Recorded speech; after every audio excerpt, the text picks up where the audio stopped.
안녕하세요. 라온 편집실의 편집장 미아입니다.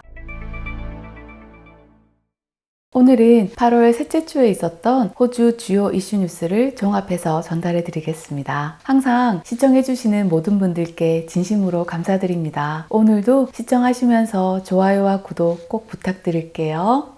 우선 이번 주에 있었던 호주의 코로나 사태에 대한 주요 내용입니다. 락다운 4단계가 3주차에 접어든 빅토리아주는 지난주까지 하루에 400명이 웃도는 확진자가 나왔지만 피크에 도달했다는 보건부의 발표가 있었습니다. 그래서인지 이번 주 후반부에 들어서면서 하루에 신규 확진자가 200명 이하로 하락해서 많은 사람들이 한시름 놓게 되었지만 오늘 일요일엔 확진자가 208명으로 다시 상승했습니다. 확진자 수만 본다면 하루에 500명 이상씩 나오던 것에 비해 그 수가 많이 내려갔지만 100건 이상의 확진자는 절대적으로 많은 수이고 오늘 다시 상승했기 때문에 결코 안심할 상황이 아님을 잊어서는 안 되겠습니다. 하지만 지금도 수백 명의 사람들이 사회적 거리 두기를 지키지 않으면서 마켓에서 쇼핑을 하거나 주변 지인들과 만남을 가지는 것처럼 규제를 어기는 사람들이 줄어들지 않는다면 멜번의 코로나 감염 상황이 안정권으로 내려가기가 어려울 텐데요. 이미 락다운 4단계의 반이 지났음에도 시민들이 규제를 지키도록 통제하기 위한 정부의 대책이 여전히 시급한 상황이라는 것이 참 안타깝습니다. 멜번의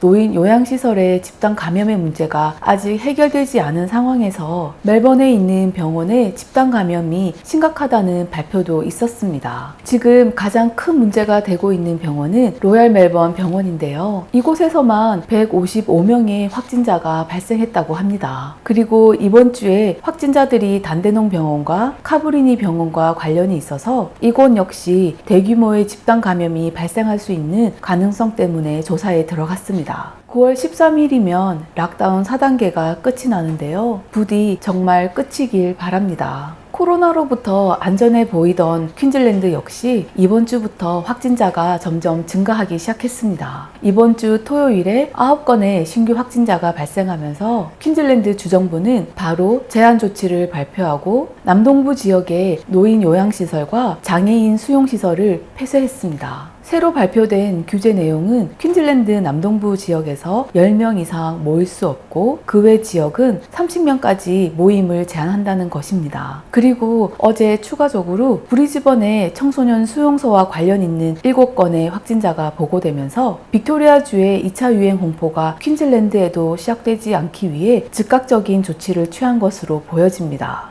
이 시설의 최초 확진자는 77세의 직원으로 그동안 가벼운 증상만 있었기 때문에 감염이 된 줄 모르고 계속 근무를 했다고 합니다. 그래서 그동안 얼마나 많은 사람들에게 바이러스를 전파했을지는 알 수 없는 상황이고 센터 직원과 그들의 주변 지인, 친척들의 확진 케이스가 계속해서 보고되고 있습니다. 현재까지 이 시설에 있는 아이들의 코로나 테스트가 계속 진행 중인데요. 다행히도 아직까지는 그들 중 한 명만이 확진자 판정을 받았습니다. 퀸즐랜드 총리는 조금이라도 증상이 있는 듯하면 무조건 코로나 테스트를 받아야 한다고 강하게 강조했는데요.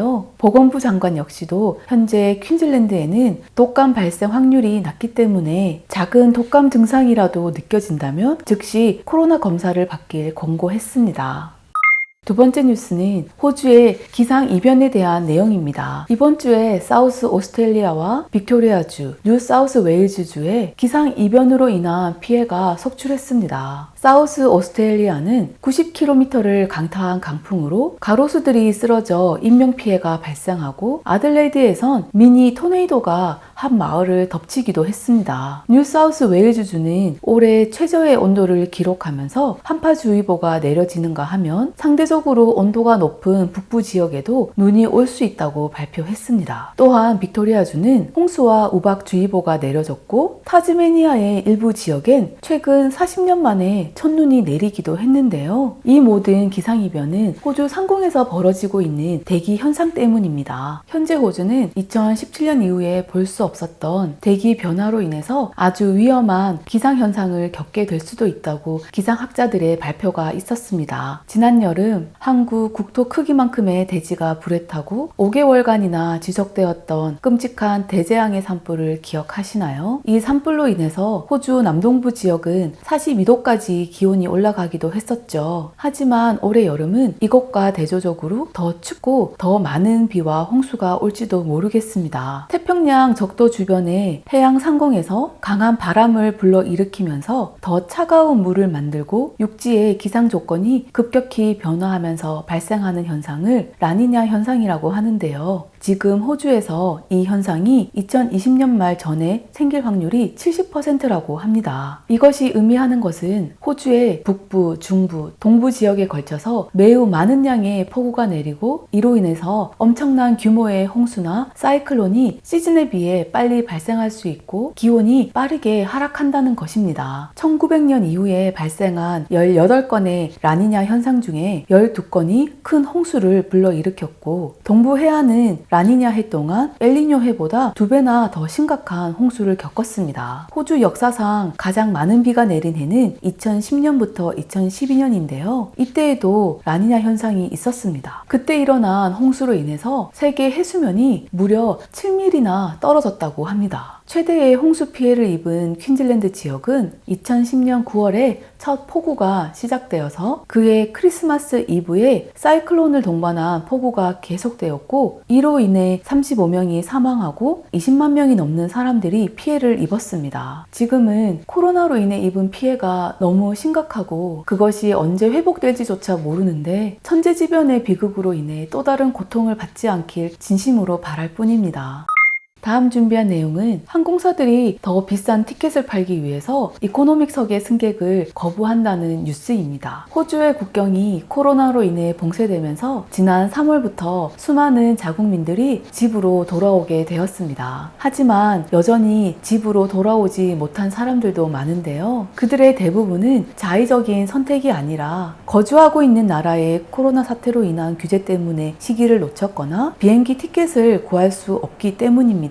설상가상으로 그나마 노선을 운행하고 있던 항공사들이 더 비싼 항공권을 팔기 위해서 이코노믹석의 탑승을 제한한다는 뉴스로 인해 그들의 상황에 대한 안타까움이 더 커졌는데요. 호주 정부는 해외에서 유입되는 추가 감염을 최대한 막기 위해 호주로 입국하는 사람들의 수를 제한하기 시작했는데 점차적으로 그 수를 줄이고 있습니다. 현재 시드니엔 하루 입국 가능한 수가 350명, 퍼스는 75명, 브리즈번은 70명이고 멜번과 아들레이드는 국제선 자체를 폐쇄하고 있는 상황입니다. 그러다 보니 호주로 들어오는 비행기당 평균 30명만 탑승이 가능하다고 하는데요. 항공사들은 이런 규제를 지키면서 계속 운항을 유지하기 위해선 어쩔 수 없이 비즈니스석 이상의 승객들을 우선시하고 이코노믹석은 4명 이하로만 탑승시키고 있다는 사실을 인정했습니다. 호주행 노선이 남아있는 몇 안 되는 항공사 중에 하나인 카타르 항공의 대변인은 호주 운항을 지속적으로 보장하기 위해서는 상업적인 가치를 고려해서 승객의 명단을 선택할 수밖에 없다고 말했는데요. 많은 호주인들은 귀국 항공편을 위해 해외에서 수개월을 기다렸지만 이젠 승객들이 좌석을 업그레이드하기 위해 추가적으로 수천 달러를 지불하더라도 티켓 확보를 개런티할 수 없는 상황이라고 합니다. 한 여행사의 제보에 따르면 카타르 항공사는 호주행 항공편을 온라인 사이트에선 만석이라고 표기해 놨지만 계속해서 비즈니스석을 여행사 시스템에 올려놓고 있다고 말했습니다. 또한 많은 사람들이 이코노믹석을 예약한 후 자신이 타야 할 비행기편이 취소되었다고 연락을 받았지만 알고 보니 그 항공편은 예정된 일정대로 운행되었다는 사실을 경험했다고 하는데요. 항공사들 입장에선 운항을 계속 유지하기 위해선 어쩔 수 없는 조치라곤 하지만 호주 경쟁 소비자위원회는 항공사들이 그들의 웹사이트에서 같은 서비스에 더 비싼 좌석을 파는 동시에 이코노믹 티켓을 취소하는 것이 소비자법을 위반하고 있는지 조사 중이라고 합니다.